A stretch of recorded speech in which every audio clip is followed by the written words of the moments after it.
You'll hear me use that often.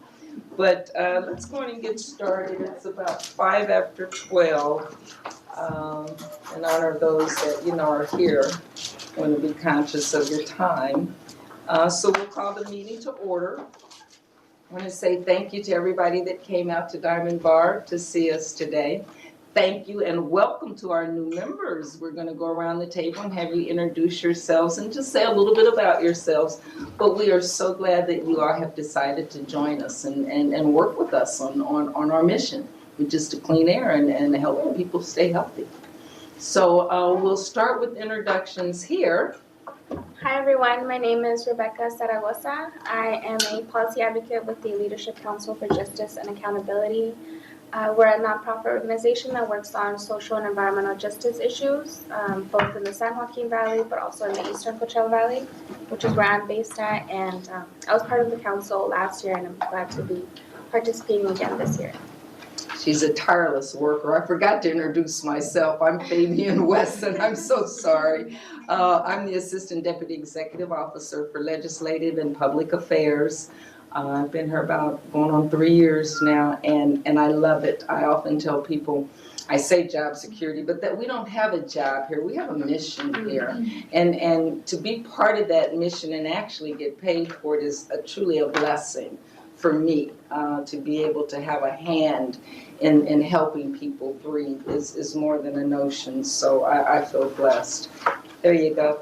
Hello everyone, I'm Valerie Gonzalez. I am a new member starting today, and I'm from Los Angeles. I've been with the Center for Sustainable Energy for about 4.5 years now, and I've been working with the Clean Vehicle Rebate Project as well as different electric car incentive programs throughout the state of California.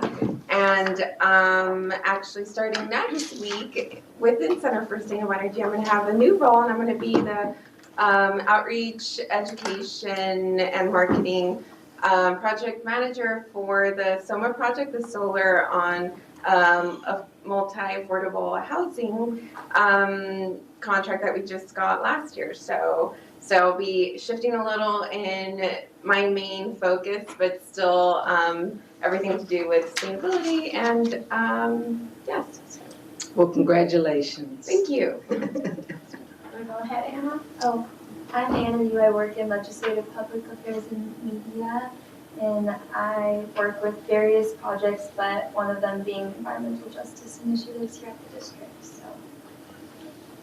my name is Alicia James. I work with Lee Andrews Group. We do public affairs and communications, and we are the lead consultant for South Coast Air Quality Management District's Environmental Justice Program. Hi, my name is Jan Victor Andasan. My gender pronouns are they, them, or the spelled word sha, which is non-gendered pronoun in Tagalog. So it can be used to reference somebody with he, him, her, or doesn't use any of those pronouns.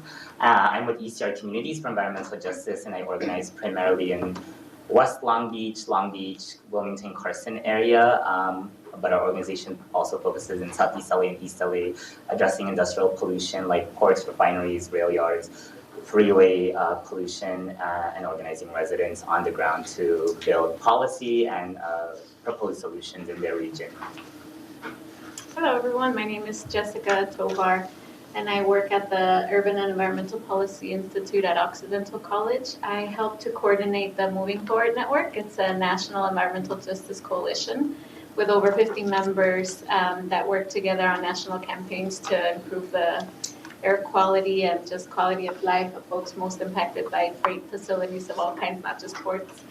I'm also part of the Impact Project. It's a coalition in Southern California that has a lot of groups, including East Yard, doing the same kind of work but regionally. Great, thank you. hi everyone, my name is Rachel Pennington. I'm also a new council member.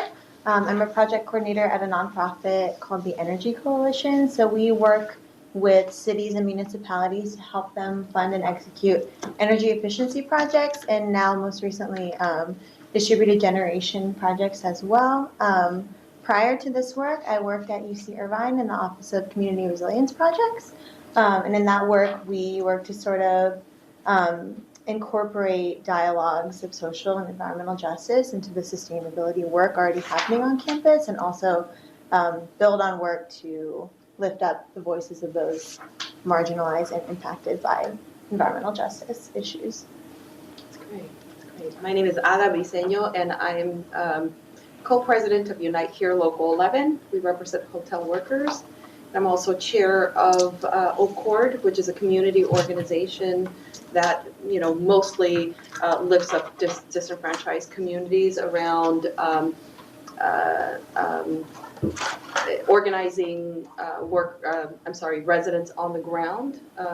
Things like district elections and living wages. And then lastly, I'm bringing in one new title. I'm chair of the Democratic Party in Orange County, so looking forward to ideas on how to help them, in this new role. Thank you. Hi, my name is Alicia Rodriguez. I am a senior public information specialist, but what I focus on is environmental justice programs and initiatives at the district. Okay, great. We have one more. Oh, we did have a new member come. That's right. Please introduce yourself and then take a breath and go get something to eat. Absolutely. Sorry for my lateness, but hi, my name is Nicole Stark Murray. I am the director for the Energy Education and Environmental Services for Community Action Partnership of San Bernardino County. And we are the designated CAP agency that provides services to the entire San Bernardino County region in the realms of family services, along with weatherization and energy efficient workshops and things of that nature to all the disadvantaged communities within San Bernardino County. I'm also the president and CEO for Road to Samaria, which is a grassroots organization whose foot and imprint is in, really revitalizing our communities and looking at the impacts of poverty and how that impacts them both ecologically, socially, and environmentally. And so that is me. Thank you. Thank you. You can see we've got a wealth of knowledge sitting around this table, but we all intersect into one thing: how this affects our community and how we can better minimize those impacts into our community. Part of our mission at this table is to help make certain that our programs, our EJC programs, our environmental justice programs are relevant in the community. So we look forward to you with that advice and that input. We also ask if you want to present on anything. We certainly want you to do that, and you have that opportunity. If you want presentations from us on anything, we also can provide that. We're actively in AB 617 now. If you want an update on AB 617, what we're doing, we can have the experts and other people that are working closely in that program come and present to you, or whatever you think here at AQMD that you'd be more interested in. We certainly can provide that information. Just let Alicia know. Alicia will be your point of contact. She pretty much runs our EJ program, and she does it very well. So please use her for resource. Any questions? Okay. I hope you guys do have a new member packet. Some good information in your new member packet. I believe there's some financial information in here that you need to complete for the new members. The old members, you should still have this information on file. And then we just need an approval for the minutes of September the 19th. May I ask for a motion to approve?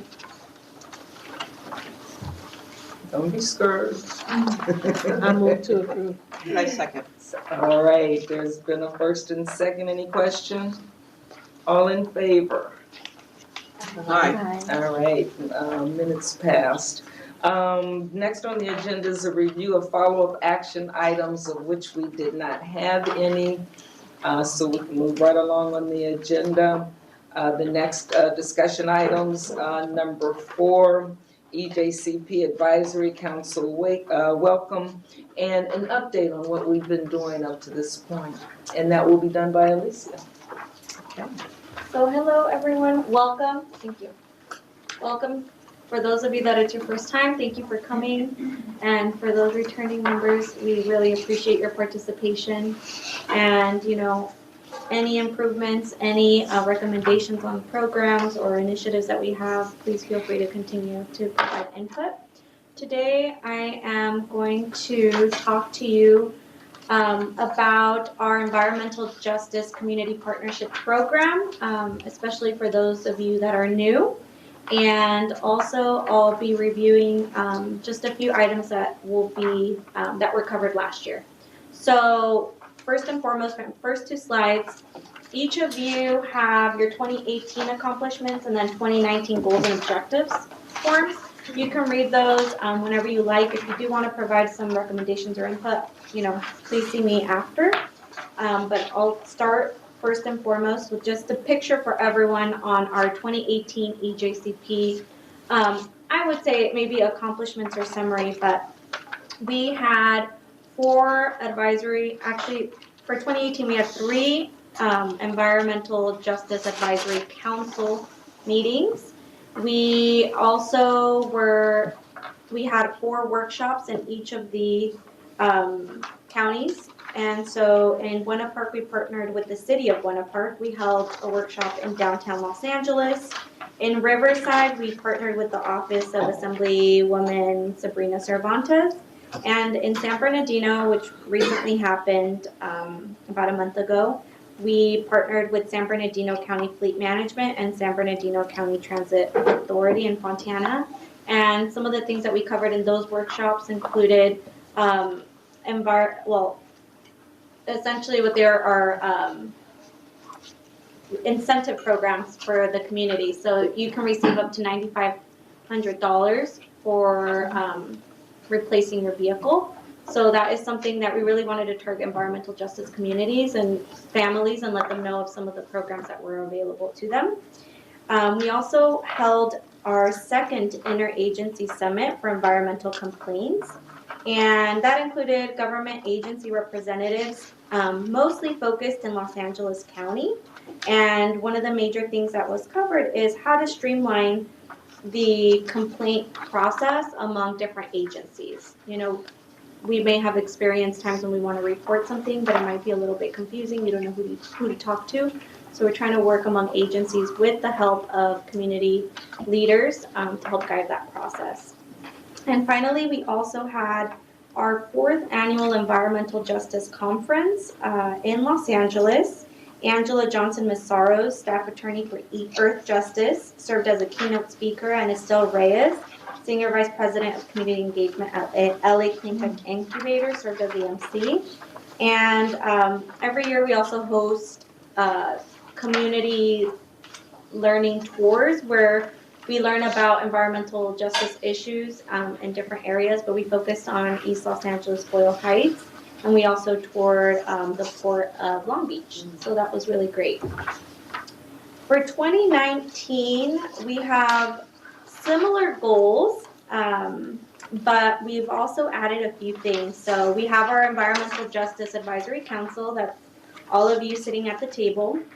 We plan to implement a really exciting new program called we're calling it the Clean Air Ranger Education Program. So in other words, CARE program. And so we will be going out to different schools among the 4 counties and teaching 2nd and 3rd graders what is air pollution, what is when you open up your app or you see a green flag, what does that mean? What does a yellow flag mean? And what does that mean for them as kids playing outside?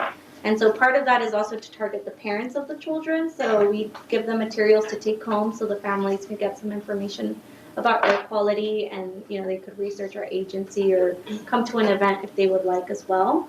And our first one is next week in Pico Rivera, so we're really excited about that.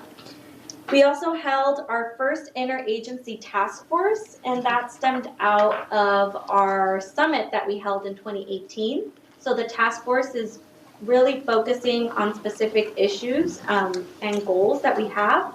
So one of the things, for example, is we're working to create a training for staff members in different agencies to teach them how to refer out to other agencies and help out, someone who's calling versus just, not providing that information, just guiding them to proper resources. And we'll continue to meet. If you know anyone that you would recommend, a community member, an agency that you think should take part of that interagency group, please let me know. We actually already held our community learning tour for this year. We went to the Port of Los Angeles, which was really great. They chartered a boat, again, for Cal State LA students. That was really great. And finally, hopefully we can get some recommendations by everyone at this table for our 5th annual Environmental Justice Conference. And I'll be getting information, but if at any point, even between the meetings, you want to provide some input, you're more than welcome to give us that input. If you want to present something, if you feel like someone should present, or you feel like something should really be covered at that conference, please let me know.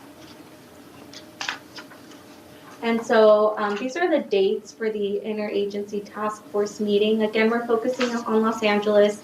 I guess maybe you can call it a pilot for LA. Maybe we can expand it in the future. But it's really, we're trying to see what we can really accomplish working with agencies and community members in regards to streamlining complaint process. And maybe even changing the word complaint to something else, like tip, or something like that. So those are things that we're actually focusing on. They make a world of a difference because some people don't want to report a complaint, So we're thinking of those things. Again, this is the CARE student program, and again, we're going to focus on air pollution. We're going to give each of the schools air quality flags so that they know what the air quality is, and talk about our mobile application, and do a really fun experiment with them. And this is a picture from one of our community learning tours. So that was fun. There we go. And again, does anyone have any suggestions on speakers, topics for Los Angeles County? If you do, you can talk to me after, or just let me know. But those are the dates, so you have them with you in your packet. We wrote them out so you can have them. You can refer to those dates if you're interested in learning more. And then lastly, these are advisory council meeting dates for this year. I just want to bring to your attention that there is a meeting on June 5th, which is not 3 months away from now. It's sooner. We just pushed this meeting back a little bit further so we can get more members at the table. But we hope to see you all there. I do want to remind everyone we have a line you can call into in case you can't attend. And we're also looking into video conferencing people in as well, because we really want everyone to participate, and we're trying to make it easier. We know that Diamond Bar is pretty far away for some people, so we'll be working on that. And as we have updates, we'll definitely send them to you. And before you move on, yes. as you can see, there's a date, December the 4th. We schedule one every December. And every December, we don't have enough members to come because it's December and it's holiday time. If you guys could kind of look at that, you don't have to, say now, but kind of look at that and let us know ahead of time, and we'll try to push it up maybe or something so that we can get the 4 meetings in a year. But I do understand that is a difficult time. Okay, I'm sorry. Thank you. And again, we actually wrote out all the dates so that you have one packet to refer to in case you ever find yourself wondering. So does anyone have any questions about the Environmental Justice Community Partnership Program? Yes. How can schools participate in the CARE program? So we're piloting that this year because not only are we educating children, we're also targeting the parents that way. So we get 200 families educated on air quality. And we thought it'd be a great project. So we can take those suggestions for year 2. Absolutely. We don't know, maybe year 2 it'll be a lot bigger, but we want to really show management, this is how many people we were able to reach out to. So if you have suggestions, send them to me. We'd love to get all of those. And if we get a lot of community input and where you're like, I want my school, then we can show the need. Right. And also, Alicia, for this year, we haven't confirmed San Bernardino or Orange County yet. Is that correct? So we've been struggling in that area. San Bernardino, Orange County, we had some schools in mind, but there's no confirmation yet. So if you have any recommendations for that area. And I definitely have those linkages Okay, so for we San can. Bernardino.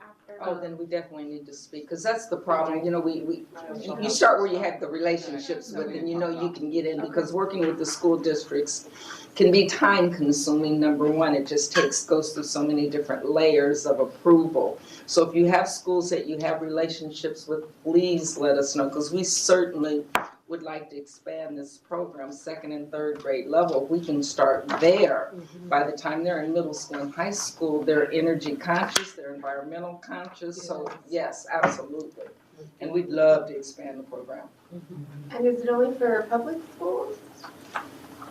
We're open. We do We're it. open, yeah. It's probably easier to maneuver through a private school situation, because you don't have the layers of authority and bureaucracy to deal with like you do with LA Unified, or, you know, schools that are large like that, school districts that are large like that.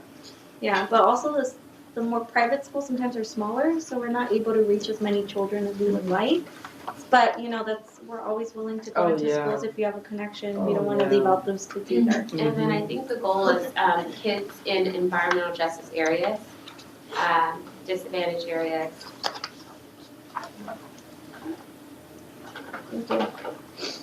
Maybe it's June. And then only elementary to start off. Only elementary? I'm sorry, Yes. Only elementary for this program, but you guys have a high school Yeah. program. there is a high school program that we're also piloting this year. I think we're into about 100 different schools. That will start in September. I don't have all the information on that, but we certainly can get that to you as it becomes available. Which is one of the reasons why we wanted to start too. On the lower end, at some point, we can meet and be covering all of the grades. The education, there can never be too much education, and getting these kids involved with helping to save our planet as it is now. And what would be really interesting, since you're doing the pilot program, that we can kind of get that data, what's happening, what were the tangible outcomes, and then kind of, if you have a schematic, because all of the communities in San Bernardino community probably fall in the DAC, the disadvantaged community, and the school districts, particularly San Bernardino Unified School District, are just always looking for innovative ways to, you know, to heighten the level of awareness around the, you know, air pollution, just the quality of life relative to the people that live in these communities. So it would really be good as a presentation, as I give you the linkage to the districts, that you even have anything that's working, that's proven, that's you know, that you're getting out of this pilot, that would be awesome as well, because I think that would open a lot more doors to. Absolutely it would. Absolutely it would. What we've done is, you know, normally, like she said, we've done workshops in our neighborhoods, in our 4 county jurisdiction neighborhoods. And we've done incentive programs. We've done just basic 101 air pollution. So this year we thought, why don't we do something different and try to reach the kids? We'd love to do both, continue the workshops in the communities and do the school program. We just don't have the resources right now, manpower, what have you, to do both. But we see that as a dream down the line, as something that will happen down the road once we prove that this is something that can work and that's needed. We know that it's needed, but once we prove that it can work. So yes, all of those relationships would really be helpful, and the data definitely will be keeping track of that. And we can present on that in June. We'll have Oh, yeah. done 2. At least 2 schools by then, at least 2 schools by then. Awesome. Okay, good. All right, any questions? Welcome to the folks that joined us later. We did introductions already. Your name is? Hi everyone, Carlo Dela Cruz with the Sierra Club. Wonderful, welcome. And? I am Azar Dabiri. I'm with the district and the permitting. Thank you. Thank you for coming. So if you have any questions, she's here. All our next presentation is Ada Brasino, one of our members. She's going to give us an update on her and ongoing environmental justice work at Unite Here. Thank you, Ada. We really appreciate it. So I just want to introduce myself a little bit more in my union. I'm a former hotel worker. I came out of our industry. I was a front desk clerk and really worked my way up into a leadership role where I've been in the last 20 years, but I've been with our union for about 28 years. And so I want to talk just a tad about our union. We have 32,000 people that we represent across Los Angeles, Orange County, and also Arizona. And we represent food service workers and hospitality workers, folks in LAX Airport, John Wayne Airport, Sky Harbor Airport in Arizona, Angel Stadium, Dodger Stadium, Bonaventure, Anaheim Hilton, so an array of places like Disneyland and Universal Studios. We also represent USC and University of Laverne, just to name a few, so you can get a little perspective on, it's difficult because we have a big jurisdiction, but we represent about a little under 200 employers. And we're about 70% an immigrant membership. So I want to talk to you about downtown Los Angeles, specifically in downtown Los Angeles, and the unprecedented explosion of development that we have seen in hotels, entertainment venues, and just luxury hospitality. And the LA Times has reported this enormity of the wave in several articles that we've had. And this can either go two ways. We can either try to figure out how to impact some of that development, or we can just let it go, right? And so if you see there, this is a little, for a little bit of time now, but the developments, I mean, look at the amount of developments that we've seen, come through there. We can change the slide. Sorry. Okay, which one? And then you also have a laser. Thank you. Laser? Wow. I don't know what to make out of that. In case you need to use it up. Okay. So, many of the development projects that we have seen, actually, this is, as you can see, and I'll go into that in just one second, but let me tell you about the development projects that we've seen. They receive public subsidies, and those often, usually just go to the, luxury hospitality development over any housing needs that we have, any parks and transportation, or issues related to low-wage workers and their needs. And they're not being served right now. The needs are not, as you know, all of you work on that, but they're not being served right now. And additionally, it exacerbates the problem that we have with our working families. Our members live in impacted areas of pollution, as you'll see later on in this map here. And they live in those areas, but also they get gentrified out of areas where there might not be as much pollution, making sure that it puts them in the roads, creating even more pollution and really harming not only their lives, but their families' lives.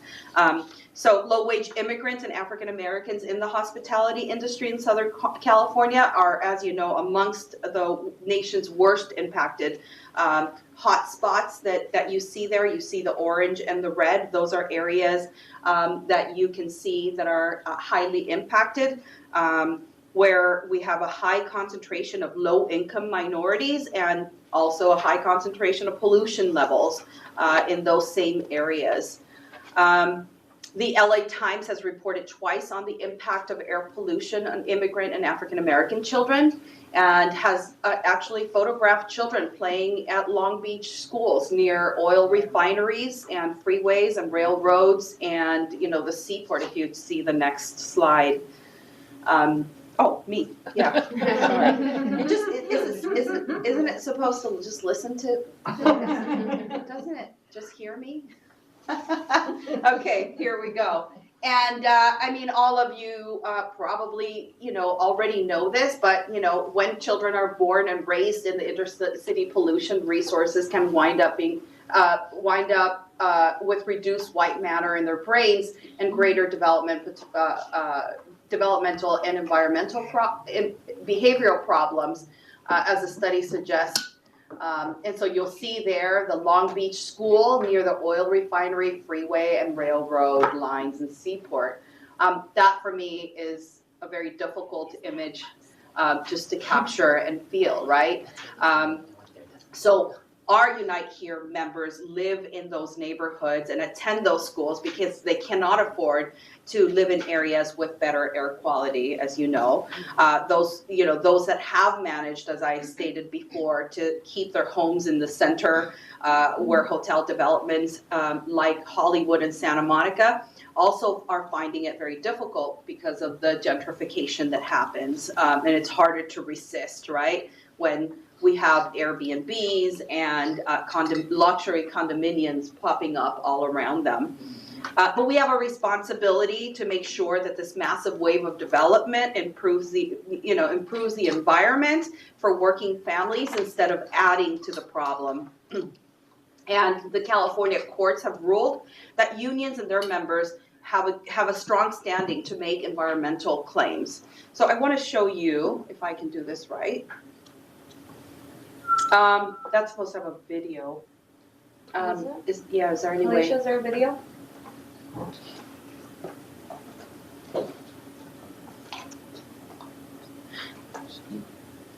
I don't know if Have there's, sound? maybe. Yes, it does actually. It has sound now that I can remember. But even if it doesn't have sound, just to see that. This is, Sorry. that's okay. That's okay. Maybe you could sing for us a little? That's not a talent that I hold. I don't know. No, that's fine. Well, look, this is in Milan. You can see that, that's I beautiful. mean, just why can't we have these spaces Beautiful. here, right?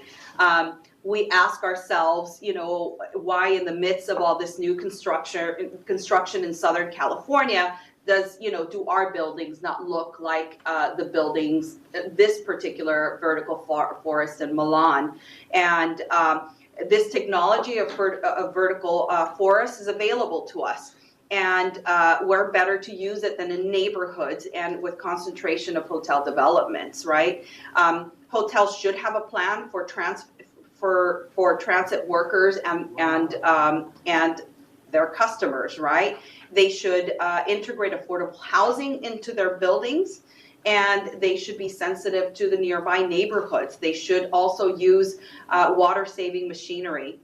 Development subsidies like zoning changes and height limits waivers should also be offered more to affordable housing projects than for luxury hotels. And our union, strives to figure out, this doesn't have to be the only model, but it strives to figure out how can we, insert ourselves in projects to make them better than what they, what was initially put forth. So we mobilize our members to attend hearings and speak up in favor of projects that actually have some of these components in mind. Or we oppose those that are threat to housing, that force workers out, into longer commutes, worsening traffic, or that damage the environment that we live in. For example, all these things in our, that our union is currently advocating for in the development process, we insert, our voices in there, even though, as you know, we don't represent those workers because the buildings are not even built. But if, we strive to represent those workers and the communities that, they're in.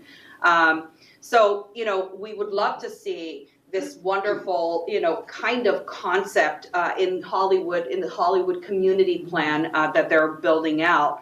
And, the leaders in Hollywood will soon decide on a community plan.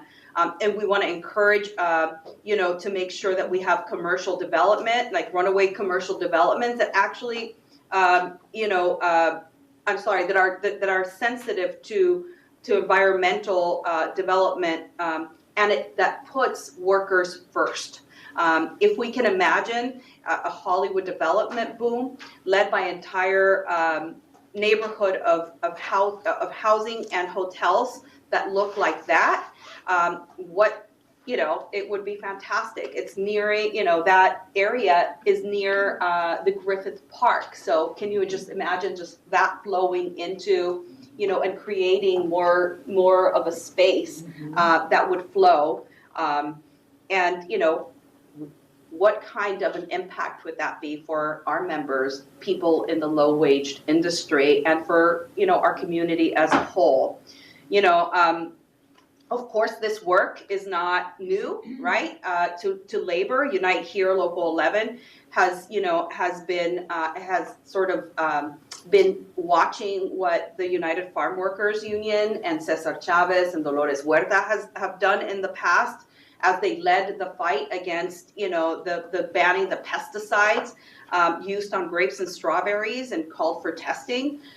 We sort of have been inspired by that in the past, and are very happy to stand by their sides. And labor has had a history where, we stood to make sure that we created, that we worked in coalition to create OSHA and the UAW and the steel workers, first sponsored Earth Day in 1970 and supported the first environmental laws that included the National Environment Policy Act, and also that led the inspiration to CEQA.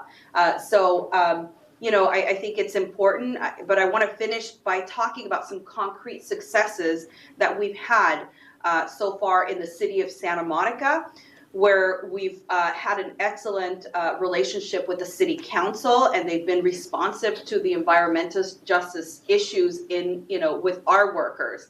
So we have 3 examples that are really straightforward and that we can actually feel successful towards implementing that in other areas that improve the air quality and reduces the use of cars by addressing, therefore reducing the environmental impact. So I want to talk about the local hiring at the Courtyard Marriott and the Hampton Inn in Santa Monica, where it was really crucial for us to demand that we had local residents being hired into those spaces, into those jobs. So, and that, we have a very deep emphasis on making sure that we return African Americans into the hotel industry, where, that there's been a institutionalized racism where we've, they've been, they don't want to hire African Americans, and we have a particular program with a training fund where we bring African Americans and we demand that our employers hire what their community what it looks like, and we think it's really crucial because those are our impacted areas. So again, these are it's very difficult to get the employers to hire from their communities, but we made it a requirement to do that, and this obviously reduces the need for for them to drive long distances, and they can simply walk or take a short bus trip. And here is another one. Let me see here. So in Le Meridien and Delphina, we teamed up with I'm sorry, I'm trying to find this, with Santa Monicans for Renters' Rights, where we demanded that from this employer that they allowed people to give them vouchers for the unused hotel rooms to homeless people. And so we feel that if we can do that to make sure that happens, it's just small tweaks that need to be made into hotel rooms to make it accessible to other people to be there. So we could use a similar method than we used at this Le Meridien to provide hotel rooms to victims of domestic violence or to artists in residence or to other people who've lost their homes, right?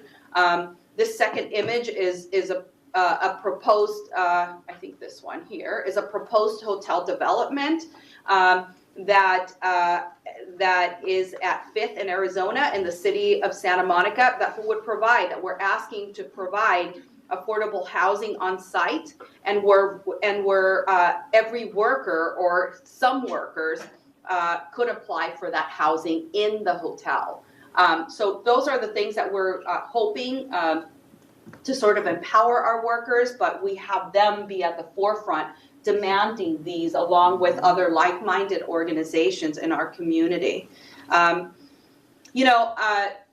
I just want to say that we also want to push our employers and new employers that are trying to build out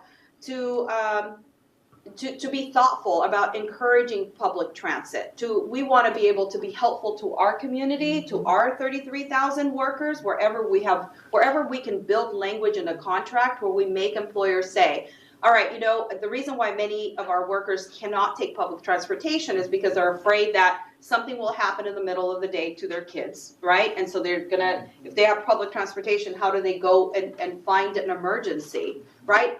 Or they have to stay after work very late, and then the bus line is compromised and they can't get back home.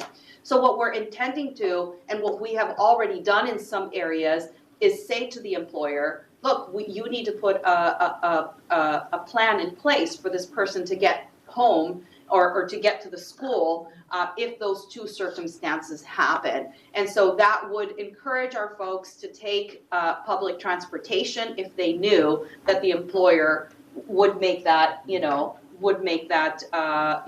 push in order to get them there. And then also encourage them by, incentivize them to take that public transportation. We're ready to team up with the hotel industry in order to make sure that we do that. And so, every employer should do that, not only folks in the hotel industry. I know some already do it, but it should be a regular thing. Today the Blue Collar and Green Alliance in Los Angeles is really strong, and unions in the environmental movement have fought for cleaner truck and sustainable jobs in the Port of Los Angeles. And through Lane, we've been a big part of that with Unite Here. And we've stood up, but most importantly, I think our victory is that we're educating our members, our working families, to make sure, like our housekeepers, our dishwashers, our cooks, to participate in environmental policies, to advocate for themselves and feel like they have a voice on what their environment and in the environment that they live in and in what's coming up. So we are always anxious to figure out, and we have a whole team that's working to look at development and figure out what downfalls happen, but we're always looking to stand up with other like-minded organizations and saying, what else can we be doing with our members? How else can we push our members, to add? And what else could we be asking of our employers or of potential new developers that are, out there trying to build hotels or entertainment venues and so forth? So we just wanted to give you a little bit of a rundown of what we've done and where we want to, we want to get more aggressive and more thoughtful about this. And it's only bringing communities, and workers together that we're able to win more. So I want to thank you for the opportunity to allow us to talk about our work. No, thank you for the information. That was quite informative. Any questions? And so if I could just say this last thing, in Orange County, with my new role as a chair of the Democratic Party, we're really hoping to figure out, we have an environmental justice committee that is not in force right now. And so we would love ways, I know you're from Orange County, so we would love to figure out ways of how to activate it and what is it that we can do, with our political, folks, but within the party to really highlight and shed light on this important issue. That was my question. What can we as members society is concerned, members, not necessarily union members, do to assist you, to help you? What is, I know there's something. What can we do at whatever level? Whether it's just writing your congressman where the development is, or what can we? Yeah, so we, many of our campaigns are tiered, and, we sort of grab a developer from every which way. So I would love to be able to send letters to you to be distributed and see if you would, back us up on whatever's happening or come testify at a hearing with us at a planning commission meeting or whatever it is we're doing. I would love to get that information out and just to explain to you where we're at in the project, and what it, where we'd love for you to push and where it makes sense. Okay. So we can definitely You guys, on send that info. issue, you would have to contact her directly. Okay. We have to stay. Got it. Yeah. Okay. And when you said Democratic Party, I said darn. No, I was talking about the union. Yeah, but no, that's not something we could send through our mail, but certainly if Okay. you guys would leave her your information or give us the okay to give her her information. Because it's strength in numbers. Yeah, And the more people that we educate and make aware, the better. A lot of our workers, they think that they're doing great because they have a house that they now can afford to buy. Well, it's right near the 710 freeway. Yes. They don't know that it's affordable because it's right near the 710 freeway, so educating that, just that simple fact to people is tremendous. So whatever we can do to help. Thank you. Okay. Can we Sure. reach out to you, since Fabian just met, the 710 is one of East Yard and many groups, and the 710 South Corridor is big campaign, who the lead, since you're based out in Orange County, but if you know, the 710 is going through an expansion. Yeah. And so I think with the map that you presented, I feel like it behooves those hotel workers, since, we all live along that corridor and use that corridor, but it also affects us both. Yes, you can get to point B, but it also is a huge source of pollution. So I don't know if you have I don't know how necessarily the Unite Here structure works, in terms of if there's a lead organizer Yes. or a lead person to outreach to, just because labor and EJ hasn't always been on the same side. So that's part of why I was this would be a great opportunity to build a relationship. Since I can give it's, you a contact. Yeah. I'd love to get your contact so I can have him call you. His name is Charlie Carnow. Cool. So Because this is an absolutely. organizer par excellence right there. So he would be a great addition. Any other questions or comments for her? Sure. Ada, for your EJ committee that you have formed, what are the specific topics that you guys are goals that you're working on right now? So by the way, I just took over a couple of months ago. So we are in the midst of creating, so that's where I need help, especially from folks in Orange County, to figure out how do we start something that really brings awareness to the Democratic Party in general. And so we don't have a set-up committee. We have the structure, to set it up. We just don't have people in place yet. And that is one of the next things that we need to focus on and concentrate on. So any help that I can, any leads that we may have, here, that would be fantastic to figure out how we can get started.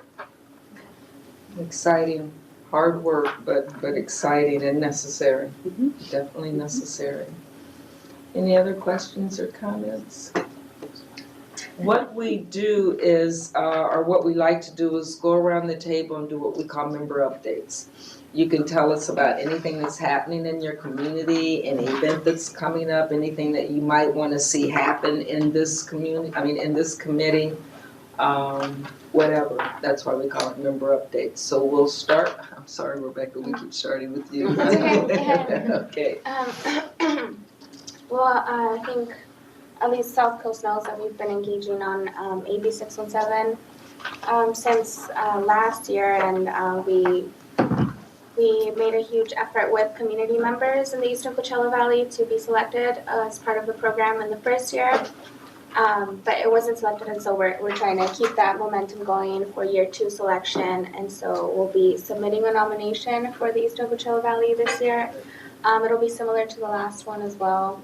We hope that the Eastern Coachella Valley and other communities that didn't get selected last year have an opportunity this year. Other than that, We have also been engaging on SB 1000 in Riverside County, and we've been working with partners in the Inland Empire to submit comments to make sure that the policies that jurisdictions are developing are accurately representing the needs of communities. I know that Riverside County's policies weren't truly weren't the best ones, and so the process for implementing the policies in the general plan for Riverside County has been a little bit delayed. But I'm wondering if that could be something that this committee could also be including in the 2018 goals. So it's just after. And then maybe for those of you that aren't aware of what AB 617 is, All right, is everyone familiar with AB 617? Is there anyone that's not? Good, okay, good. Was that it? Yeah. Oh, thank you, okay. I'd probably get a list out particularly because we have a lot of activities that are going on. One that is going on particularly at CAP is we're doing community needs forums because every 2 years for our CSBG funding, we are required to get out in the communities and see what the needs and the impacts in the services and just the gaps in services are. We just finished one series of community need forums, and we have some surveys that we would like to get out to the communities in just the gaps in services, what are impacting them. What we've been hearing particularly is that, housing, air quality, water, good water and usage of, water and what that looks like for communities are some of those impacts that are coming through. And so it'd be nice to maybe get the survey out to, you all just to hear and know what's really happening on the ground level from our community's perspective when you're going out to your workshops or when you're doing your just regular jobs within your jobs. Just ask, what are impacts? What services that is it that you don't see? And that's what we're kind of gathering to send to the state of California to say, these are some of the ground impacts that are impacting our communities, and these are some of the drivers of legislation and services and supports that we're needing. So our organization, being that we are designated CAP for community for San Bernardino County, we are required to just really stay on the front end of understanding what's happening and how those dollars are being driven to service and or mitigate or help to resolve the poverty stream. So in the right now near future, maybe I could just get the survey out to stakeholders. We have a stakeholders survey and a constituent or client survey, people just that live in communities. We just like to hear from them.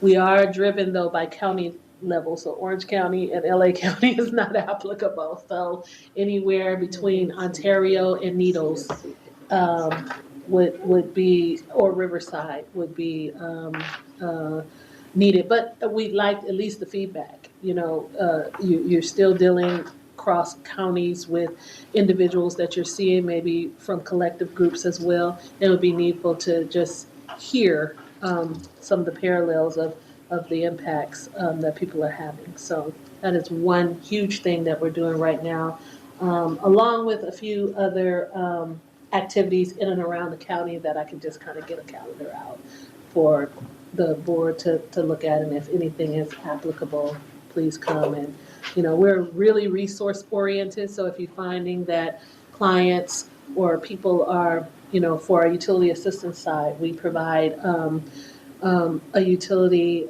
credit on an Edison, a gas, or a wood or propane bill for qualified income individuals. So, you know, we do the weatherization program, and one thing that I'm finding is that communities don't realize not only how healthful it is to live in an environment that, you know, it's up to code, but because we're dealing with retrofit so greatly in this community, people are living in substandard environments, and they're making them sick. So with our energy efficiency programs, we go in and we do bring that house or that apartment unit up to code.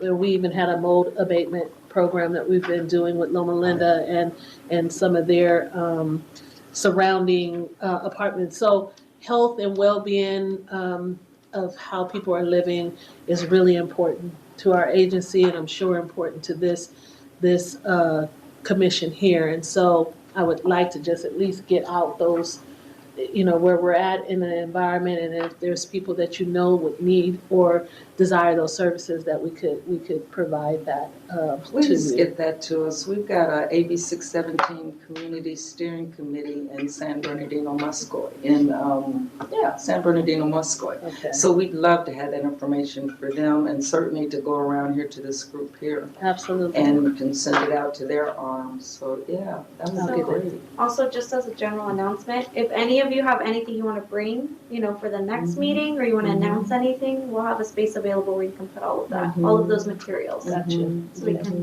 we don't have to wait there next time, but you can just bring it and share it. That'd be great. That's it. Great. Does that include mental health services also?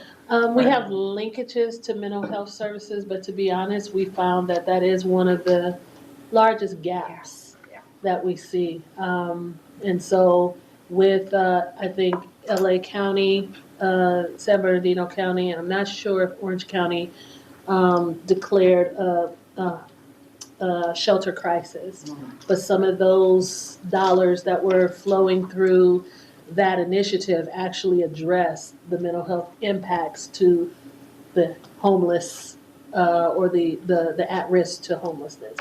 So we do have a family service division that has a case management program, but we have referral programs or referral services that get you more in linked with, direct mental health. We are in full collaboration with the Department of Behavioral Health, and our seniors are really one of our what we call high risk groups, because they're having mental health issues. They have medical impacts as far as how well they're covered and how big of a reach that is.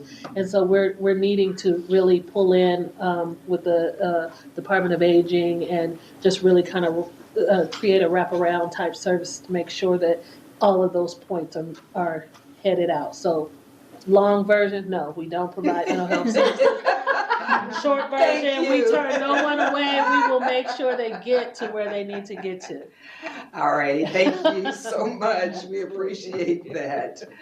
Okay, hello down there. Hi, my name is Lisa. I'm with the Neighborhood Council Sustainability Alliance. I'm sorry I'm late. I have an electric vehicle, and even though I've had it for a couple of years, you'd think I'd be good at anticipating challenges with charging it, but today it didn't work out that way. So we have a lot of things going on in LA that some of you folks probably know about. There's the Stand LA effort, which is a coalition of folks. Oh, yeah, you guys are leading it. Physicians for Social Responsibility is, you guys I think are heading up the coalition for folks to end drilling in neighborhoods. So that's a big, big push. Another big push is 100% clean renewable energy from the Department of Water and Power by 2030. We've had some wins, but we still have a lot of pushing to do, it seems, to get the Department of Water and Power to actually consider that, because right now it's not on the table, so we at least want it to be considered. We do, also a really exciting thing that's happening in the city of LA is we are in the process of getting a climate emergency mobilization department launched. There used to be, I forget what the name was, but there used to be a department 10 or so years ago before the recession. It was closed due to lack of funding, and now folks are thinking, well, we might need a stronger, more coordinated, better funded effort to mitigate the climate disasters that we are looking at. So that's a big deal. We also do a lot of work on trees, and I personally am cautiously optimistic about trees in LA. We've had a lot of trouble losing our old tree canopy for a lot of reasons, but that's looking, I think we are starting to get the city's attention and starting to hear some things that make me think that things might be better than they've been. And lastly, just for part of my own learning, I've been working with the Watts Clean Air and Energy Committee, and I've been learning a lot more about diesel and why we hate diesel and why we haven't been able to get rid of diesel. So a lot of work going on that. They're having an Earth Day event this Saturday, and diesel will be a focus at that event. And where is that, do you know? In Watts. Okay. I mean, I could give you more specifics. Sure. Okay. Okay, thank you. Hello everyone. So with Clean Vehicle Rebate Project, those of you who don't know Clean Vehicle Rebate Project, I'm guessing you do. I do, yes. It is a low carbon transportation investment program from the California Air Resource Board that at Center for Sustainable Energy, we do all the marketing as well as overall studies about the program, and we normally do everything from go to events, like I'll have a coworker at the Watts event, and this Oh, being yes, I saw your name on the list of, yes, I knew that, yes. So we normally have a booth at different events. So we have now about, I want to say at least 8 people throughout California. I know we're very just focusing on South Coast AQMD, but in South Coast AQMD territory, we have about 4 different people who work in this territory. So we're always available for different events. And one thing we also do is electric car test drives. So that's something we definitely, if anybody wants something like that in an event. And one thing that we've also been focusing on is actually, since sometimes when we walk into these communities and people are like, oh, who's Center for Sustainable Energy, we also have started funding different CVOs who are interested in also giving out the information of CVRP and different, all the different replace to run and everything, so just different electric car incentive programs that are available in the area. So yes, if any of the organizations that is something they'd be interested in here too, you can definitely talk to me about that. And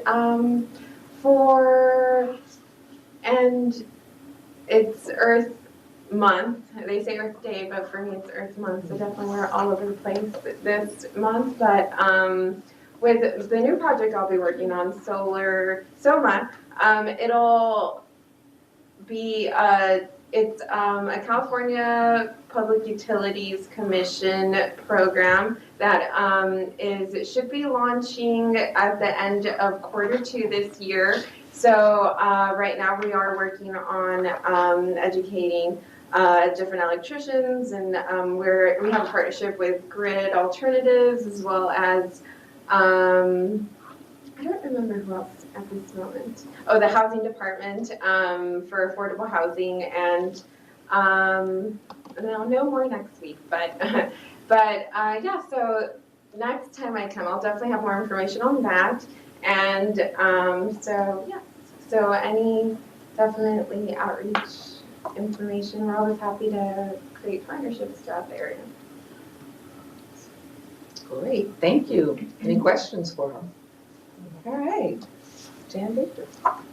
Cool. I was just like, what's his name? I think just to touch on, like, since I think everybody's talking about different rebates and stuff, we're one of the sites that Liberty Hill partnered with that actually is helping implement or carry out like all the incentive programs that come from HMD, Edison, all this stuff through the Empower program. So that's like, oh, we're doing the like carb Oh, test. yes, Yeah. we're in charge of San Bernardino and Riverside. Yeah. And you guys, yeah. Yeah, so we're we have one in our Long Beach and Southeast LA, East LA region. So just wanted to lift that up since I feel like everybody was talking about. It's not necessarily normally part of our work, but it's something that we, community fought for a lot of these resources. So we realize it's important to actually get the resources you fought for into the community. I think I had mentioned we're working on the 710. This has been a 16-year-long battle. PSR was one of the original co-founders at the table, and then just like there's a lot of folks that were on the table or still are at the periphery. An update, I guess, that is how I ended up back here. And this table is because Alicia caught me 2 Fridays ago at a HMD board meeting about. I shouldn't have said my name. I should have just said like what's. No, we knew you. Trust me, we know you.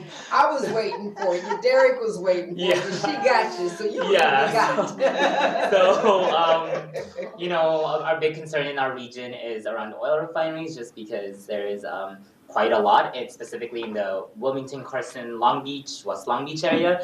And so I know one of the things that myself and Alicia are like had a conversation with some HCMD folks from the AB 617 committee, as well as just like hoping to see follow-up post that board meeting is like the notification around disasters as it pertains to what HCMD oversees. So just if y'all don't know, in like a month and 2 days ago, March 15th, there was a fire at the refinery in Carson at the Phillips 66. And so many of us that live in the area, many of my family folks were asking me, what do you do? Hey, what's going on? We didn't get any notification about the shelter in place, even though the fire department put that out. And so it was something that when we were talking about it, is a disconnect that we want to make sure minimum people know if there's an emergency, sometimes there's things that we need to do, right? And so a shelter in place, like ideally that should hit everybody in the region, because if you live there, it doesn't matter if you're signed up to any AQMD notifications, you should probably know what to do. And so I'm really excited to just see how that carries out, since I think a lot of community members just didn't know. They were just like, stare at the fire and then go back inside and then like, should I leave or drive away really far just in case anything catastrophic happens? We're always working on oil refineries, so a big piece that we do is education. So it's cool that I didn't know y'all did the toxic tour, or your tour. I think it was just, I think I saw the video. It was just like literally on that too. Huh? We're opening to partnering with you. Oh yeah, well I just did a toxic tour for Riverside folks and for the Coachella area this weekend, but we partner a lot with universities, so we do a lot of education on that. And so we do a tour of the whole Long Beach region, educating folks about what the issues are. So I think we're always doing education. And then one thing I do want to add, and I guess it's something that you said in terms of bringing up, just like what has the HMD done in terms of really overseeing, and I don't know what I was literally Googling it on my phone just to make sure this is a stationary source, so HMD has to oversee it. So I was looking up on the website just like on incineration, since we have 2 existing incinerators. ECR was able to shut down one of the incinerators in Commerce, but I think we realize that incinerators are not healthy for any community, and so I'm just wondering what has been the policy in terms of really making sure that they stick to their emissions in the district, and how are we, I was reading the whole every year you go 5% down, like how have we gotten, and that's all facilities, but like specifically with incineration, I think that's a concern that's come up to us since I only learned 2 years ago we have an incinerator in Long Beach, so that's kind of crazy, and I've lived there 20 plus years, so so I just wanted to bring that up just because I think a lot of our residents are really concerned about it, especially when they hear we have one in our city, but they didn't know. They know incineration is like, ooh, that's not always good. Not really good, but it's like, it's like this idea like, it's somewhere far off, but a lot of residents now are like, we should really learn more about that. So I just wanted to look that up, and then I think And and then we host like big national events. So we're gonna be hosting like some big events in the coming months, bringing people, just trying to clean up the air all over North America. Of 100 plus folks, and half of those participants are Indigenous identified. And then I'll do a shameless plug. If you're somehow the day after the next environmental justice council meeting, that Thursday after the meeting, we're gonna have our fundraiser. So if you're in the LA region, East LA, there's a really amazing restaurant called Tamayo's with amazing artwork and really good food. We're actually honoring 3 women of color, an Indigenous identified leader from the Ahashiman, which is Orange County Territory, somebody from Center for Biological Diversity who identifies as API, and one of our elders who she might have been in this space, she's been a movement fighter. They're going to be Black identified women, and so we're honoring them in terms of the movement work they've done. But I'm just putting the shameless plug since it's like a really beautiful restaurant and they have really good food. So if you're free, I think it's June 6th, feel free to drop by. I don't know the cost of the tickets. I'm really bad at those. Since I'm an organizer and organizing for events like that, I'm like, that's not a community event, but like, I know it's important. So, it's really important to get funders, but it's also really great food and really, there's gonna be, I think, like a bunch of different agencies have come, like Edison, and just to learn more about the work that we've done and the partnerships we've built with these leaders. So, just shameless plug. I just want to tell you, see, it's passion like his that gets the work done. So when you spoke at the board meeting, we've had 3 meetings since then on notification. Because he called my office and we said, oh, well, we don't do shelter in place. And I think my secretary gave you a link to where you can get on the list to do shelter in place. I'm not stopping there. One no is not enough, right? You never take the first or second no. He came to the board meeting and spoke eloquently on the need, and our board chair heard you, and we heard you. So we're working on that. We're working on how we, even though it's not our responsibility, can make those notifications when they come out jointly with, because we have to go with first responders. That's why they're first responders. So they will notify, but we will also be involved on that. We're just working out the kinks. So I thank you for that. Now I got incinerators on my list. We're going to do something with these daggum incinerators. No, we do work on incinerators. Yeah. We do work on that. So maybe Alicia just said maybe a presentation on what we do, what would cause an NOV notice of violation, those kinds of things, so that because like you said, you didn't know until 2 years ago you even had it in your neighborhood. So you need to know what you have in your neighborhood and what we can do about things that are causing problems. I mean, some of them are okay. Some of them are not okay. So, we do need to know about that. So thank you. These are the kinds of things that we do want you guys to bring to the forefront so that we can, if we know, so that we know that and we can do more, or we might not even know, so that we could, help you guys out. Her AB 617 concern, they were one of the 10 communities that we recommended, but CARB did not choose them. So now we're working with them to make certain they're in this year two, hopefully, year two. So these are the kinds of things that, as you can see, her, him. I mean, we're all connected in this work that we do here. So we might as well make these connections and relationships work for the communities that we all live in and for the rest of the state. So, because it's a domino effect. I'm sorry. Next. So right now I'm really focused, since I help coordinate the National Network Health Moving Forward Network, I'm really focused on coordinating the planning of our next in-person meeting in Newark, New Jersey. Happening May 8th through the 10th. It's where all of our members come together, over 50 member organizations, and we develop the agenda and priorities for the following year. So my brain is in planning mode. But through the Impact Project, there's a few things that the group is working on. There's always monitoring of the Clean Air Action Plan and making sure there's strides into the 100% zero emission truck promised by the mayors, and seeing how do we get there and having set milestones to get us there.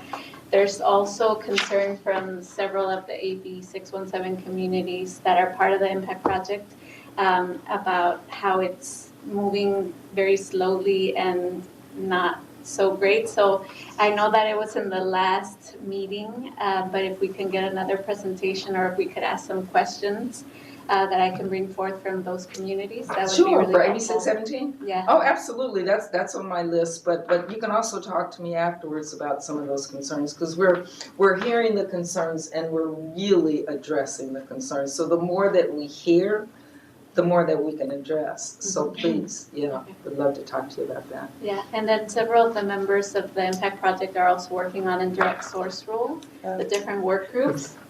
Yeah. Don't worry, I got you. It's too happy down there. Yes, and so that process also not being so clear, and it's taking a really long time, and this is one of the community's preferred policy solution alternatives, so we just need to maybe get a presentation on that as well, and how to move that forward and make it accessible to community. That would be really important. And that's all I could think of right now.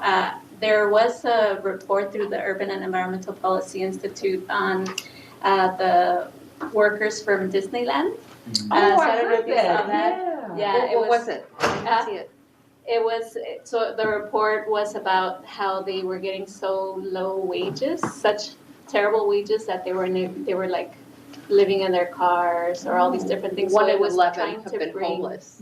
yeah, it was trying to bring attention to that matter, and it's been really widely published. So I just wanted to bring that to your attention. Great, thank you. I can forward it to you if it. Oh, that's great, yes. Yeah, I saw it on the news, a short Yeah, report I on the will. news about that, which is just ridiculous, as much money as that That's park right. is making. I mean, anytime you have to raise prices of your tickets to cut down the crowds, you're making a nice piece of money. You can pay your workers. Can I just say that we put a ballot initiative on in November, and we were able to win that ballot initiative that said any employer who's received a subsidy has to pay $15 an hour. I love it. Well, as a result, just of putting the initiative before winning, we moved up from $11.32 an hour to over $15.75 an hour, even though that's not enough.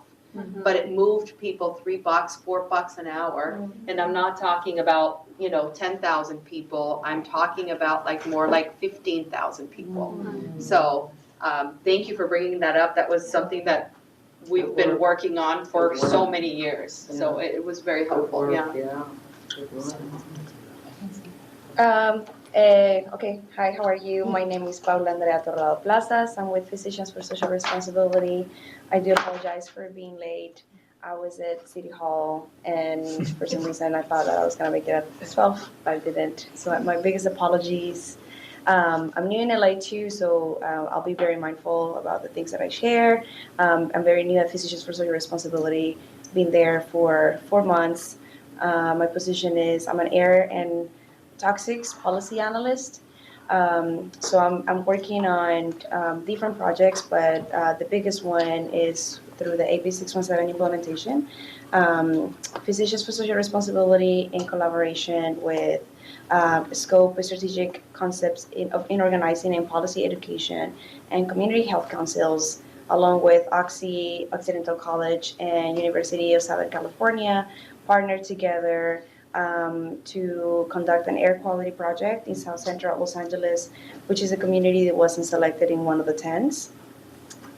So this initiative was brought up from the concerns of the communities and the community-based organizations of the concerns of community not being vulnerable to cumulative sources of air pollution, and sometimes including small sources of air pollution that are not sometimes big industries, but it could be like dry cleaners, auto body shops, or metal recyclers facilities that are polluting the air and have overexposed the communities of color and low-income communities in South Central Los Angeles for many years. So this initiative was brought up as an effort to utilize AB 617 as an opportunity to really start reducing emissions in South Central LA. So this initiative is called South Central LA PUSH, which stands for Project to Understand Sources of Air Pollution and Health Impacts. The goal is, as Rebecca was mentioning, similarly, we want for South Central to be selected as a community for the next year, and to really implement emissions reductions. And so the way we're doing this is we want this to be a ground up approach, and we're building capacity to do air quality collection, air monitoring network, and then really looking at the BACT and the BART with the community and not just those alternatives, but also looking at safer alternatives that are not part of BACT and BART, to then have more informed knowledge about how to really implement emissions reductions in South Central LA. So there's a lot of community expertise and community science around this project.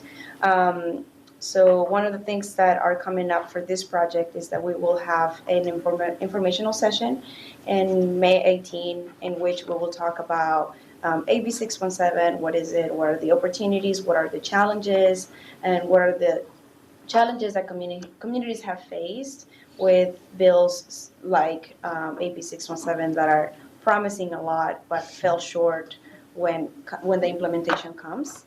And then looking at what is our initiative and how we can learn from the communities that are already implementing projects, so like lessons learned, educational exchanges between East LA and communities that have already been selected. So that's for AB 617 work that I'm doing. And around the AB 617 work, I'm also, we've been part of a group that has been working with CARB and with South Coast, I believe, to strengthen the air and toxics emissions regulations. So through this work, we are advocating, or we want this rule to really accurately reflect the emission sources that all of the sources, including pesticides, including all of the toxics, and so that to shift the burden of proof to the facilities and the agencies, but really to shift in that burden. So that's as far as AB 617. And then for other stuff for Physicians for Social Responsibility, as Lisa Hart was mentioning, we are leading the Stand LA coalition efforts to end neighborhood oil drilling in Los Angeles, taking into consideration that Inglewood oil field is the biggest oil field in the nation. So there's a lot around these spaces, specifically because now the LA County, through the community centers districts, is revising its regulations to on how it's regulating oil fields, and part of that is that the Inglewood oil field is not part of these regulations because it's in an unincorporated area of the LA County. So there's a lot of controversy around that, but being mindful of that is that in the different spaces that I have shown up to understand more about these regulations and how South Coast is showing up, I would just say that there have been many meetings that are triggering and flagging because community members have been dismissed and because community concerns have been dismissed at these spaces. And I think it's really because there has no been outreach, no education around it. And so the community is being asked to say, just tell us what to do. And the community is like, well, we're concerned about our safety, so tell us about how is the Inglewood oil field impacting our health? And they're like, go and read about it. So wrong. And that's something to really address because it's really, really important in LA. Especially because the Inglewood oil field is impacting many communities. of color and low income. And Where so, is that located? When you say Inglewood Inglewood Oil Oil Field? so that's between Baldwin Hills and Inglewood. So it's off of La Cienega, all those oil wells. You'll off literally of- see like pump jacks as you're driving. I didn't know that's towards what it was It's called, the the Crenshaw Inglewood Oil district? Field. I know Yeah. exactly, I live over there. Like I as know you're exactly driving what you're into talking about. the like Beverly Hills area, Right. it's the thing right before it gets nice. Yes. And then it's like also Culver City. Yeah, no, before that's the best way to say it. Is like it Yeah, changes. La Cienega. Yeah. Yes. Okay. Yeah. And I just wanted to flag that South Coast has shown up to the spaces with a different approach that hasn't necessarily served for the benefit of the community, and really taking into consideration their concerns. And I feel like this is a space where we, because of capacity and many reasons, community and community-based organizations and physicians for social responsibility as well haven't been able to engage. So these things like slip through, and I'm just flagging it now that I can. But I like the way she did that. She hit us, but she hit us real nicely. But no, we need to know that. We need to know that. That's what, to me, this is for. Because if we're falling short somewhere, a lot of times when you're on this side of the way, you don't see that. You think you're doing the right thing, Yeah. but you're really not. You're not doing what the community is asking for or what they need. So, because a lot of these folks that are involved in that don't live in the community, so they don't quite understand. So I'd love to have a conversation with you. Now, the SNAP program, is that associated with this? Yeah, so the SNAPS program recently selected, well, so Baldwin Hills was selected for the SNAPS program. It hasn't started. Okay. I think it'll start in July. That's what they said. Don't know about it too much. But the Inglewood Oil Field was also selected for the SNAPS program, but it will start at the end of the year. Okay. So definitely there's got to be overlap, understanding, and looking at, yes, monitoring, but looking at health and safety concerns, and lifting up Stand Delay campaign to put setback distance of 2,500 feet, because there are still oil wells that are active within 300 feet, and that's like next door. Yeah. Sure, yep. And for other things that I needed to mention is that, similarly as Lisa was mentioning, the LEAP Coalition with Physicians for Social Responsibility is part of, it has a motion with City Hall to create a climate emergency management department to address different issues that are really localized to air pollution, impacts water pollution, etc. But really looking at the emergency and how it impacts environmental justice communities and frontline communities. But something that is important about this is that it sets some budget aside for pilot projects to improve and to support efforts that have already been going on in the community to do work. So it's like putting money back into the community. So these pilot projects are like looking at safer alternatives, how to switch from dry cleaning to wet cleaning, or paint strippers to safer alternatives, and like those pilot projects that will really address local EJ issues. And I think that's it for me. Thank you. Yeah. Thank you. Appreciate that. Okay. We'll follow up with you. Yeah, for sure. So as I mentioned previously at the Energy Coalition, I work on a project called the Southern California Regional Energy Network, and this is a CPUC ratepayer funded program that provides funding for cities, municipalities, school districts, public agencies, or at least I work on the public agency side. There is a residential and a business program under the umbrella of the Regional Energy Network.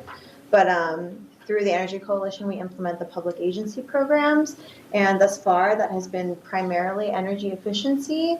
So we've worked with agencies to identify energy efficiency projects that then turn into capital or money back in their pockets that they can then spend on other things.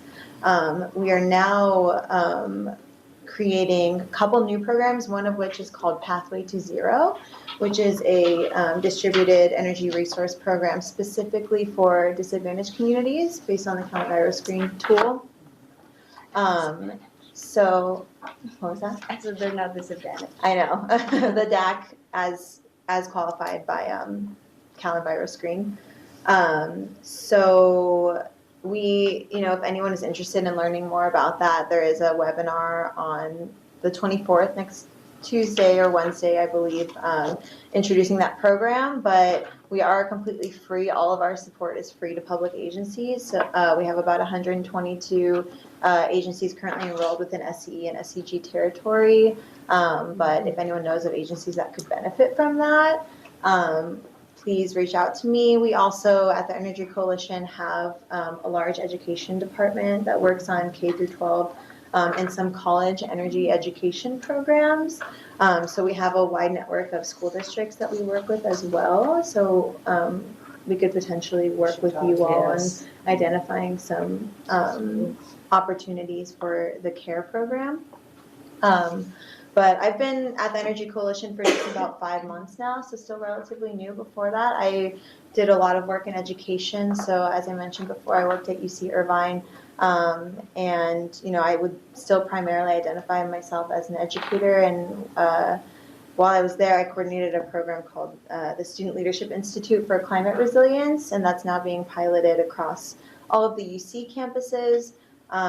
And that type of program was really to sort of move beyond maybe a traditional, or not traditional, that's the wrong word, move beyond a understanding of sustainability that doesn't introduce the connections to economic justice, racial justice, and social and environmental justice. So, I feel like I have so much to learn, and trying to continue that type of work. And, living in Irvine, I still live right next to the UC Irvine campus. My partner is a grad student there, and I feel that just in my own community, I would love to see more mobilization towards climate justice. We have some great organizations like OCBJ. We have the Climate Reality Project, a fledgling OC Sunrise Movement chapter as well. But I'm really just excited to be here to kind of learn from everyone here in the room, and yeah, continue this work. Great, thank you. Okay. I think we know where you are, Anna, and what you're doing. Do you have anything else you wanted to add? No. Well, we appreciate your presentation. It certainly opened my eyes up on some facts that you told me, certainly about the 70% immigrant population. That's just amazing, considering how certain folks are trying to get rid of our good immigrants, being immigrants themselves. Anything else? See, this is why I shouldn't have, it's like, it was because of everything that Paula was saying. I was like, oh yeah, I just had a question on this. Two things. In terms of, since technically it's infrastructure, it's not necessarily a stationary source. And then I was trying to Google it again. I'm just like, before I even bring this up, let me check on AQMD and all your literature. But just since Alicia said if we need more information, in terms of pipelines, and I know that is linked to a bunch of different governing bodies because it could be spills, but the pipelines lead into the refineries, which are a stationary source, and for ours in West Long Beach, some pipelines run straight through K through 8 schools, and parents don't know that, and so I just wanted to I don't know actually the information I'm asking is the jurisdiction around that, and then because there's a stationary source that it actually ends up getting connected to, the refinery, and so how does that jurisdiction work? And then I just had a second question, and I think it was specific to what Paula had shared about these smaller polluters, since in central Long Beach, where there's the largest place of Cambodians next to Cambodia, and in that corridor there's 25, 30 plus auto body shops, and so those are technically stationary polluters, and while they're tiny, 25, 30 in less than 2 miles, that creates a hotspot. And so I don't know if AQMD has done, especially when it comes to auto body shops, what has been the regulation around that, because they're literally right next to parks, and there's a you know, there's like a dude cooking chicken on a grill, and then right across is an auto body shop, and then you don't know which smoke is coming from which, and so I just wonder, like, Don't buy the chicken. well, yeah, obviously, it's called tacos al carbon, but I don't think it's the carbon that I like, you know, like, but what I'm saying is just like, in terms of, you know, like, I know in other cities they've had amortization where they move those auto body shops to industry zoned uses, but where all those auto body shops, like in our toxic tour that we're doing this Friday, we literally have people count on like a little clickers to see how many auto body shops, and then they talk about what's there, and it's obscene. And you see a school, you see parks, and so there's people constantly there. And so I just wonder, like, you know, as we're talking about, like, these are like tiny polluters. Like, we always talk about big ones, but what about these tiny polluters? How do we start addressing that? And I just wonder, like, for me, it's like more information on what AQMD can help to either A, mitigate some of those pollution, but then B, is there, I know there is portions on incentive programs for like to get businesses cleaner, but like is there opportunities in our district in the South Coast to move some of those auto body shops away from like parks and literally schools, like literally like there's not even a buffer, there's not a 500, 100, it's literally it's right across, you're looking at it and it's like 10 feet away, and then you're at a park, you know, so I just wanted to lift that up just because I think that's something that a lot of people don't realize in Long Beach, and then it impacts one of the largest Cambodian populations next to Cambodia, and so I think that's a huge, I mean, like, that's a huge issue, especially when you're looking at like a specific of the part of the community being affected. So yeah, I just wanted to lift that up. On the issue of pipelines, I have to get back to you on that. Yeah, I do not know our jurisdiction on that. I was looking it up and I couldn't find relevant info. Auto body shops, we do regulate. They have to be permitted. So, you know, if they're if they're running legally, they should have a permit. If you want to send me that strip of land, I can find out for you. And what happens is they do get inspected regularly. If they're not in compliance, we do issue NOVs that can result in tremendous fees. We do go out and work with them with the work plan to clean up the body shops. We had body shops in Paramount that were doing anodizing that was resulting in Chrome 13. So, you know, we worked with them. We're still working with them. We still have monitors. We worked with them for over a year to clean up those shops. We cannot, I do not believe, have the ability to move a shop. We just got through legislation the authority for our executive officer to shut down a business within this past year in case of imminent danger to, you know, humans around there. But that has to be, I mean, really proven to the point. Other than that, we have to take them to court. That was the limit of our jurisdiction.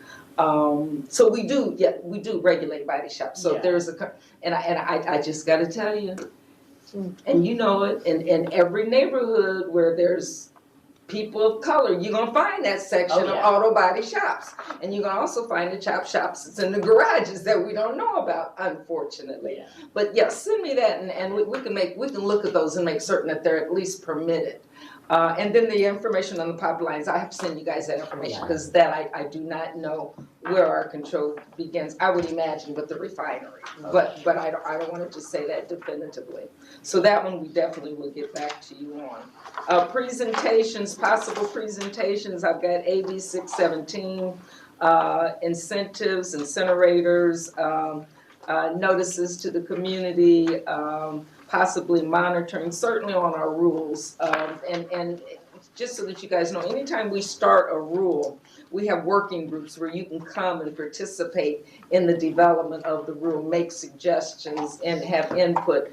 And sometimes it does take several years for a rule to come to fruition. I mean, we thought we had Rule 1469 down, and the board sent us back for 6 more months worth of work. So it does take a long time for these rules, unfortunately. And you know, we listen to the community. If the community doesn't want it to fly, then we go back to the drawing board. So, and that's a whole other department.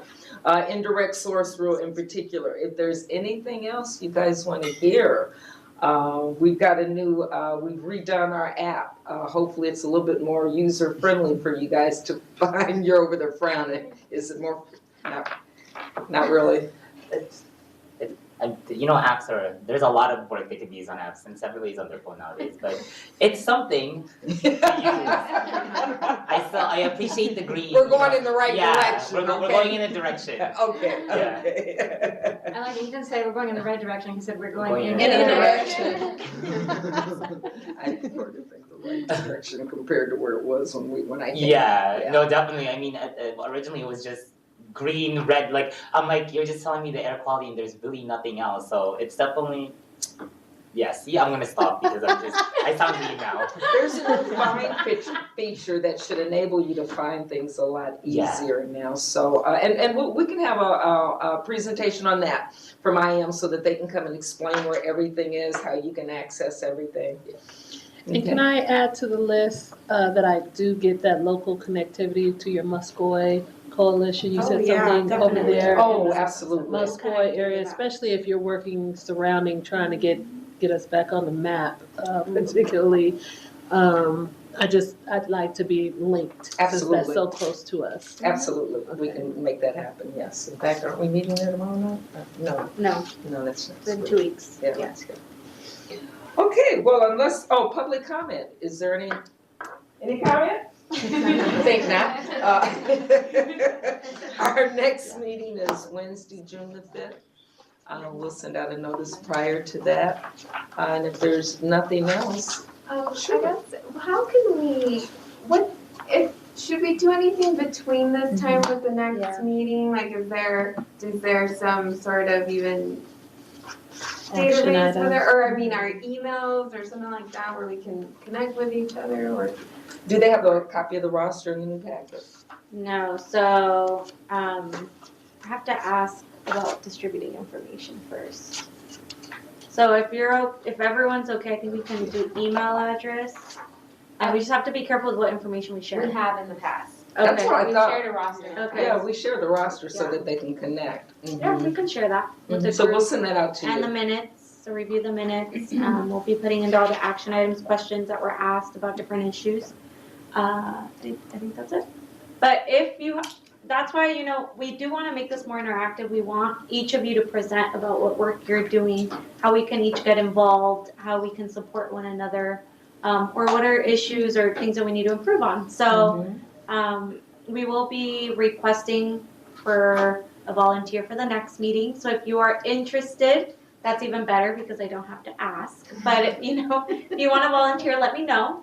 The space is available for you to present, and so we'll send out that information. If you have any suggestions on how to connect between now and then, or things that we can do in between to keep everyone engaged, please let me know. Please. I'm willing to hear it and implement it. So.